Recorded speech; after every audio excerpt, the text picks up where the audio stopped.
Most people think AI has made publishing easy, and technically, it has. You can generate a book outline in seconds. You can produce thousands of words before lunch. You can create a cover, write a description, find keywords, and publish the finished book without ever leaving your desk. But there is a problem. When everyone has access to the same tools, speed is no longer a meaningful advantage. Judgment is. The authors who succeed in this new publishing landscape will not necessarily be the people who use the most AI. They will be the people who make the best decisions before, during, and after they use it. So in this video, I want to show you a practical way to use AI to create a better book without ending up with something generic, forgettable, or virtually identical to everything else on Amazon. The first mistake people make is asking AI to find a book idea for them. They open a chatbot and type something like, "Give me 10 profitable book ideas." The AI responds with a polished list, and one of the ideas sounds promising, so you immediately start outlining the writing. That feels efficient, but it skips the most important question. Who is this book actually for? People who want to be healthier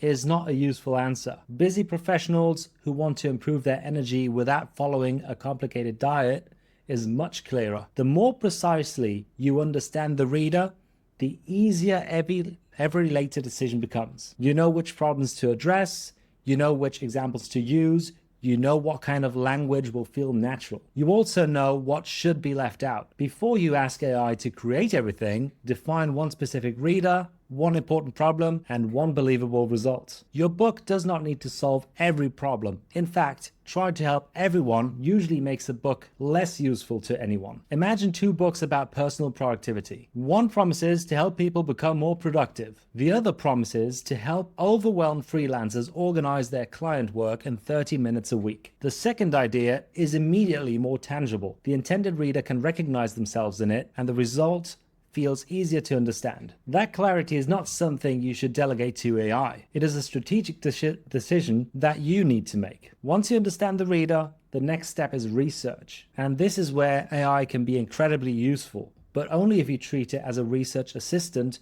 rather than an all-knowing expert. Ask it to help you explore questions your audience may have. Use it to organize notes, compare possible angles, identify recurring themes, and reveal gaps in your thinking. Do not assume that every answer it gives you is correct. AI can produce inaccurate facts, invent sources, outdated advice, and confident explanations of things that simply are not true. That means important claims still need to be verified using reliable sources. There is another part of research that AI cannot do for you. It cannot replace direct contact with your market. Read reviews of competing books, pay particular attention to the 3-star reviews because they often contain the most useful information. 5-star reviews tell you what readers love. The 1-star reviews can sometimes be driven by frustration that have little to do with the content. But 3-star reviews frequently reveal what was useful and what was missing. Look for comments such as, "This was a good introduction, but I wanted more examples." Or,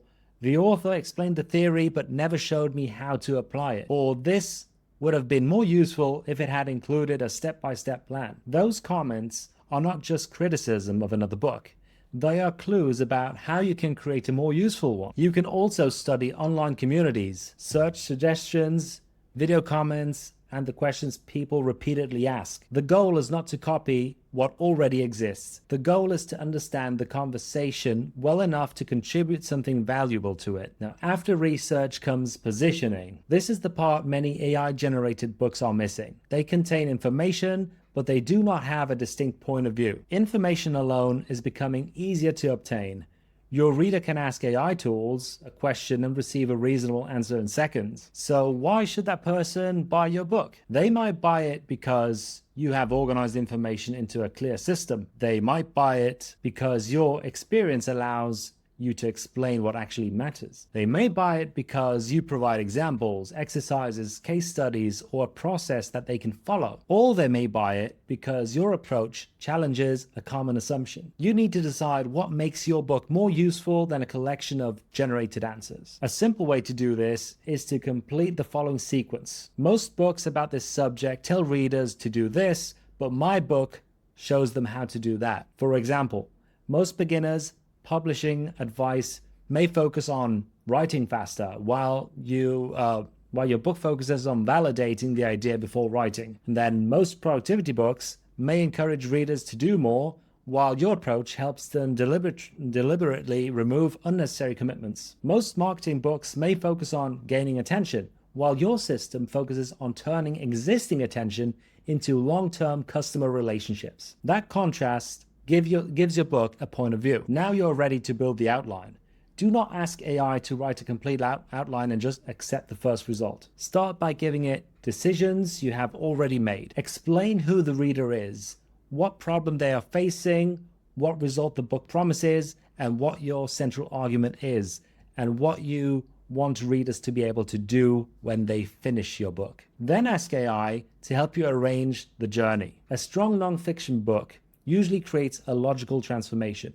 The reader begins in one state and finishes in another. Each chapter should move that reader one meaningful step forward. When reviewing your outline, ask 3 questions about every chapter. Why does the reader need this? Why do they need it at this point in the book? And what will they be able to do after reading it? If you cannot answer those questions, the chapter might not belong in the book. This is one reason some generated books feel repetitive. The chapters have different titles, but they do not perform different jobs.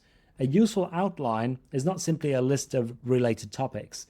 It is a sequence of decisions, discoveries, and actions. Then we get to writing itself.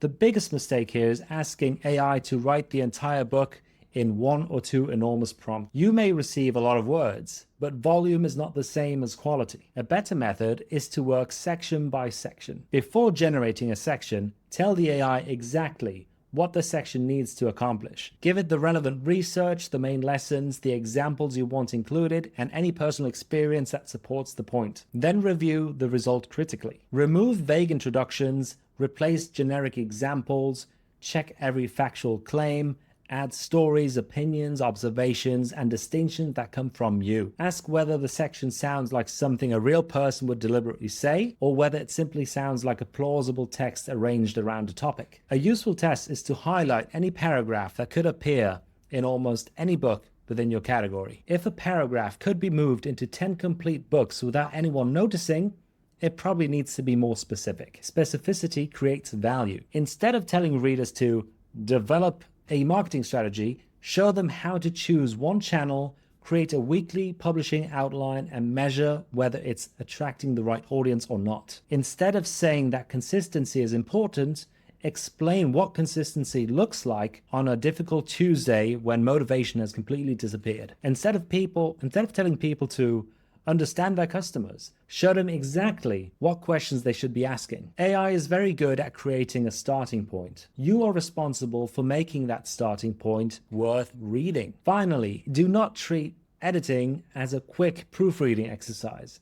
Editing is where you turn a manuscript into a book. Read the work for structure first. Does every chapter earn its place? Are ideas introduced in the right order? Does this book actually deliver the result promised at the beginning? Then edit for clarity. Remove unnecessary words, repeated explanations, and passages that sound impressive without saying anything useful. After that, check facts, quotations, examples, links, and any claims that could affect the reader's decision. And whenever possible, get another human being to read the manuscript. AI can help identify inconsistencies, awkward sentences, and missing explanations, but a human reader can tell you whether they become confused, skeptical, bored, or genuinely unexcited. That reaction is extremely valuable. The real opportunity created by AI is not the ability to flood the market with more books, although it can do that. It is the ability to spend less time fighting a blank page and more time improving the decisions that make a book valuable. Use AI to accelerate research, explore possibilities, organize your thinking, challenge your assumptions, and improve your drafts. But keep responsibility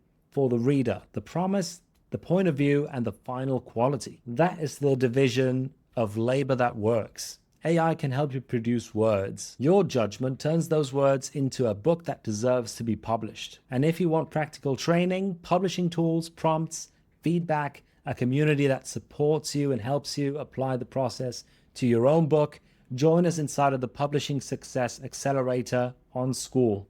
The link is down in the description below. Your goal should not be to publish the fastest AI-generated book you can make. Your goal should be to create a book that a specific reader is genuinely glad they have found. And if you enjoyed this video, please don't forget to give it a thumbs up and subscribe for more.